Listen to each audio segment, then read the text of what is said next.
Happy morning, children. So, டெய்லியுமே நம்ம ஸ்போக்கன்ல ரெகுலரா வீடியோஸை பார்த்து ஸ்போக்கனை அப்டேட் பண்ணிட்டு இருக்கோம். ஸோ இன்னைக்கு நம்ம கிளாஸ்ல சிம்பிள் ப்ரெசன்ட் டென்ஸ்ல எப்படி நெகட்டிவ் ஸ்டேட்மெண்ட்ஸ் ஃப்ரேம் பண்ணலாம் அப்படிங்கறத பார்க்கலாம். ஆல்ரெடி நம்ம கிளாஸ்ல சிம்பிள் ப்ரெசன்ட் டென்ஸ்ல பாசிட்டிவ் ஸ்டேட்மெண்ட்ஸ் எப்படி ஃப்ரேம் பண்ணியிருந்தோம் அப்படிங்கறத பார்த்தோம். ஸோ இன்னைக்கு ஜஸ்ட் நெகட்டிவ் ஸ்டேட்மெண்ட்ஸ் மட்டும் இல்லாம பாசிட்டிவ் ஸ்டேட்மெண்ட்ஸ் கூட நம்ம நெகட்டிவ் ஸ்டேட்மெண்ட்ஸை கத்துக்கும் போது ரொம்ப ஈஸியா இருக்கும். ஓகேங்களா? ஸோ இன்னும் ஒரே ஒரு ரூல்ஸை மட்டும் நல்லா தெரிஞ்சுக்கலாம். எப்பயுமே ஒரு ஸ்டேட்மெண்ட் ஸ்டார்ட் பண்ணும்போது சப்ஜெக்டோட தான் ஸ்டார்ட் ஆகணும். அண்ட் தென் அதோட ஒர்க். சப்ஜெக்ட்னா என்ன அப்படின்னா யார் அந்த வேலையை பண்றா அவங்க தான் சப்ஜெக்ட். ஒர்க் அப்படின்னா என்னன்னா ஏதாவது ஒரு ஒர்க். ஓகேங்களா? என்ன வேலை செய்யறாங்க அது. அப்போ சப்ஜெக்ட்ல என்னென்னலாம் இருக்கு? I, we, you, they, he, she, it. இதெல்லாம் தான் சப்ஜெக்ட். இந்த சப்ஜெக்டுக்கு அப்புறம் என்ன வரும்? அவங்க பண்ற ஒர்க். அண்ட் தென் ஆப்ஜெக்ட்னா என்ன அர்த்தம்? அந்த ஒர்க்கை யாரு வாங்கிக்கிறா அதுதான் ஆப்ஜெக்ட். அட்ஜெக்ட்னா என்ன அர்த்தம்? அந்த ஒர்க்கை எங்க பண்றாங்க, பிளேஸ். ஓகேங்களா? சோ இதுதான் வந்துட்டு அட்ஜெக்ட். இது வந்து நம்ம பாசிட்டிவ் ஸ்டேட்மெண்ட்ஸ்ல பார்த்தோம். நெகட்டிவ் ஸ்டேட்மெண்ட்ஸ்ல வேர்புக்கு முன்னாடி ரெண்டு விஷயம் தான் ஆட் பண்ண போறோம். ஒன்னு டு நாட், இன்னொன்னு does not. So do not and does not add பண்ணோம் அப்படின்னா அது நெகட்டிவ் ஸ்டேட்மெண்ட்ஸ். சோ இது வரைக்கும் நம்ம என்ன ஆட் பண்ணுவோம்? நாட் மட்டும் தானே சொல்லிட்டு இருக்கோம். சோ நாட் சொல்லக்கூடாது. To not and does not தான் யூஸ் பண்ணணும் நெகட்டிவ் ஸ்டேட்மெண்ட்ஸ்க்கு. சோ எங்கெங்கெல்லாம் டு நாட் யூஸ் பண்ணணும் அண்ட் எங்கெங்கெல்லாம் டஸ் நாட் யூஸ் பண்ணணும் அப்படிங்கறத அடுத்தடுத்த ஸ்லைட்ல பார்க்கலாம்.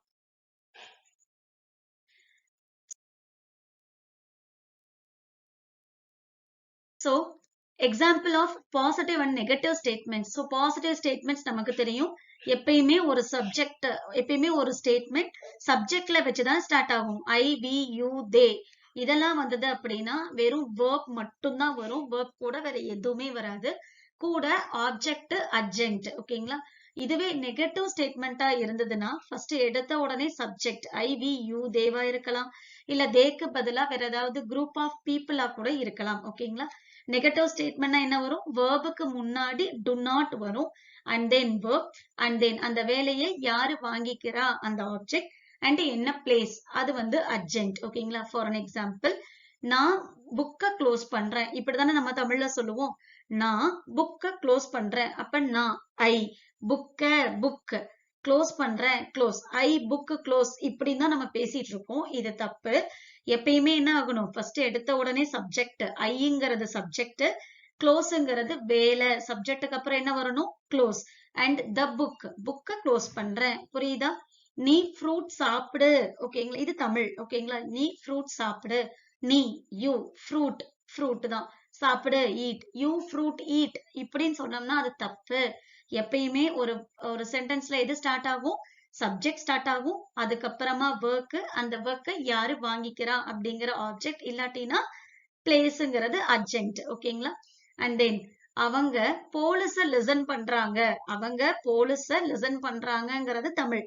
அவங்க தே போலீஸ் லிசன் பண்றாங்க. லிசன்.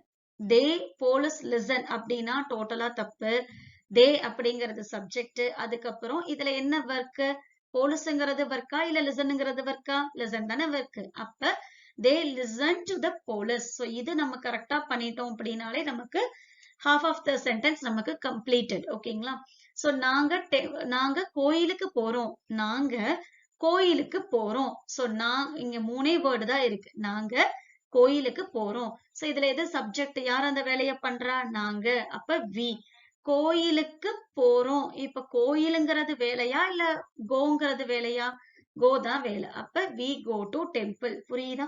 சோ இப்படிதான் சென்டென்ஸை வந்து பிரிக்கணும். ஓகேங்களா? ஃபர்ஸ்ட் எப்பயுமே ஒரு சென்டென்ஸ்ல சப்ஜெக்ட் தான் ஸ்டார்ட் ஆகும். அண்ட் தென் அதுக்கப்புறமா வேர்ப், அதாவது என்ன வேலை செய்யறாங்க அது. அந்த வேர்ப் கூடவே, அதாவது இப்ப க்ளோஸ்னா க்ளோசஸ், ஈட்னா ஈட்ஸ் அப்படிலாம் வராது. ஏன் வராது? ஏன்னா சப்ஜெக்ட்ல ஐ, வி, யூ, தேவா இருக்கும் போது அதோட கண்டிஷன் வேர்ப் மட்டும்தான். இதுதான் நம்ம பாசிட்டிவ் ஸ்டேட்மெண்ட்ஸ்ல நேத்து பார்த்தோம். இன்னைக்கு அப்படியே நெகட்டிவ் ஸ்டேட்மெண்ட்ஸ்ல I close, I do not close. ஏன்? அதுதான் ரூல்ஸே. ஓகேங்களா? வேர்புக்கு முன்னாடி டு நாட் ஆட் பண்ணணும். ஐ புக் நாட் க்ளோஸ்ன்னு சொல்லக்கூடாது. அது தப்பு. அது நமக்கு சொல்லும் போதே கம்ப்ளீட்டடா இல்ல. சோ ஐ க்ளோஸ் அப்படின்னா I do not close. You eat, you do not eat. They listen, they do not listen. We go, we do not go. Clear? So subject க்கு அப்புறம் do not and then verb. Next, இன்னும் சில examples இருக்கு. இதை நீங்க தான் கூடவே சேர்ந்து சொல்லிட்டு வர போறீங்க. Drivers drive. அப்ப இதோட நெகட்டிவ் ஃபார்ம் என்ன? Drivers do not drive. ஓகேங்களா? Soldiers protect. அப்படின்னா சேவ் பண்றாங்க. அப்ப அதோட negative soldiers do not protect. People close. People do not close. Students attend. அதோட negative version students do not attend. Workers work. அதோட negative workers do not work. Ministers meet. அதோட negative ministers do not meet. So எப்பெல்லாம் subject I, we, you, தேவா இருக்கும் போது positive ஸ்டேட்மெண்ட்ஸா இருந்தா verb மட்டும்தான் வரும். Negative ஸ்டேட்மெண்டா இருந்தா verbக்கு முன்னாடி do not ஆட் பண்றோம். ஓகேவா? நெக்ஸ்ட் நான் இங்க பிக்சர்ஸ் கொடுத்திருக்கேன். அந்த பிக்சர்ஸ்ல நீங்க கம்ப்ளீட் பண்ணணும். ஓகேங்களா? ஸ்டூடெண்ட்ஸ் ஆஸ்க்ன்னு இருக்கு. இந்த பிக்சரை பார்த்து இந்த இடத்துல என்ன வரணும் அப்படிங்கறத நீங்க இங்க சென்டென்ஸ் கம்ப்ளீட் பண்ணணும். நான் இங்க சப்ஜெக்டும் கொடுத்தாச்சு, வேர்பும் கொடுத்தாச்சு. அப்ப நம்ம half of the statement ready. அப்போ ஃபுல் ஸ்டேட்மெண்ட் கிளியர் ஆகிறதுக்கு இந்த பிக்சரை பார்த்து கம்ப்ளீட் பண்ணுங்க. ஃபர்ஸ்ட் பிக்சர் மட்டும் நான் ஹெல்ப் பண்றேன். Students ask. சோ இங்க என்ன பண்றாங்க? டவுட் கேக்குறாங்க இல்லையா? So students ask doubt. அப்போ அதோட negative version students do not ask doubts. கிளியரா? இந்த மாதிரி சென்டென்ஸ் வந்துட்டு கம்ப்ளீட் பண்ணணும். சேல்ஸ்மென், இது ஒரு ஷோரூம். சேல்ஸ்மென், சேல்ஸ்மேன் அப்படின்னா சிங்குலர், சேல்ஸ்மென் அப்படின்னா ப்ளூரல். சோ சேல்ஸ்மென் செல். இங்க என்ன செல் பண்ணுவாங்க? யோசிச்சு அந்த ஆன்சர் இங்க வரணும். அதுவே நெகட்டிவா இருந்தா இங்க do not வரணுமா இல்ல does not வரணுமா? Babies grow well. அதோட negative version babies do not does not அப்படிங்கறத யோசிச்சு கம்ப்ளீட் பண்ணணும். நெக்ஸ்ட், இதை நான் உங்களுக்கு இங்க பிக்சர் கொடுத்திருக்கேன். அண்ட் இந்த பிக்சர்ல நீங்க இந்த இடத்துல கம்ப்ளீட் பண்ணிட்டு, சோ பிக்சரை பார்த்துட்டு கம்ப்ளீட் பண்ணணும். எப்பயுமே ஒரு ஸ்டேட்மெண்ட்ல சப்ஜெக்ட் ஃபர்ஸ்ட் வரணும், அண்ட் தென் verb அடுத்தது வரணும், அண்ட் தென் இங்க என்ன பண்ணுது அப்படிங்கறத இங்க கம்ப்ளீட் பண்ணிட்டா சென்டென்ஸ் வந்துட்டு clear. For an example, animals drink. So இந்த பிக்சர்ல என்ன இருக்கு? Animals drink. ஓகேவா? என்ன ட்ரிங்க் பண்ணுது? வாட்டர். அப்ப அதோட நெகட்டிவ் வெர்ஷன் அனிமல்ஸ்க்கு அப்புறம் ட்ரிங்க் நாட்னு வரக்கூடாது, டு நாட் ட்ரிங்க். ஓகேங்களா? So do not drink. அடுத்தது வி செலிப்ரேட் ஆர். சோ இந்த பிக்சரை பார்த்துட்டு இந்த இடத்துல என்ன கம்ப்ளீட் பண்ணுமோ கம்ப்ளீட் பண்ணிட்டு கூடவே நெகட்டிவ் வெர்ஷனையும் நம்ம எழுதணும். நெக்ஸ்ட், இதுவே he she it இருந்தா பாசிட்டிவ் ஸ்டேட்மெண்ட்ஸ் ஆல்ரெடி நமக்கு தெரியும். நெகட்டிவ் ஸ்டேட்மெண்ட்ஸ்ல does not அப்படிங்கறத யூஸ் பண்றோம். ஓகேங்களா? சோ அப்ப he closes அப்படின்னா he does not close. அப்ப இங்க verbக்கு முன்னாடி does not ஆட் பண்றோம். அப்ப he does not closesன்னு எழுதலாம்ல. ஏன் does not closeன்னு எழுதுறோம்? இங்க இருக்கிற s தான் இங்க நமக்கு இங்க doesல வந்துருச்சு. ஓகேங்களா? சோ sங்கிற சவுண்ட் ஒரு இடத்துல வந்தா போதும். he does not close, அவ்வளவுதான். ஓகேங்களா? she eats, she does not eat. ஒரே ஒரு இடத்துல மட்டும் நமக்கு s சவுண்ட் இருந்தா போதும். ஆல்ரெடி இங்க doesல இருக்கு. சோ அதனால நம்ம verb பக்கத்துல எழுத தேவையில்ல. it listens to the police. அப்ப it does not listen to the police. ஓகேங்களா? he she it இருந்தா verbக்கு முன்னாடி does not. அதுல நம்ம தெளிவா இருந்துக்கலாம். நெக்ஸ்ட், இதுல அதே மாதிரி ஓரல் அப்சர்வேஷன்ல ராஜு takes. அப்ப அதோட negative Raju does not take. brother argues. brother does not argue. so இது வந்து half of the statement. இங்க நம்ம கம்ப்ளீட்டும் பண்ணிக்கலாம். Raju takes a book. Raju does not take a book. இந்த மாதிரி உங்களால சென்டென்ஸ கம்ப்ளீட் பண்ண முடியுதா அப்படிங்கறதையும் ட்ரை பண்ணணும். சோ சப்ஜெக்ட் நமக்கு தெரியும், verb நமக்கு தெரியும் அப்படின்ட்டு அதோட விட்டுறக்கூடாது. சென்டென்ஸ் கம்ப்ளீஷனுக்கு நம்ம ரெடியா இருக்கிறோமா அப்படிங்கறத பாத்துக்கணும். ஓகேங்களா? நெக்ஸ்ட், பிக்சர்ஸ் டிஸ்கிரிப்ஷன்ல இருக்கு. she wipes. wipesனா என்னன்னா துடைக்கிறதுன்னு அர்த்தம். ஓகேங்களா? சோ இந்த பிக்சர்ல இவங்க வந்து துடைக்கிறாங்க. சோ என்ன துடைக்கிறாங்க அதை இங்க எழுதணும். சோ நான் ஒரே ஒரு ஹெல்ப் மட்டும் பண்றேன்.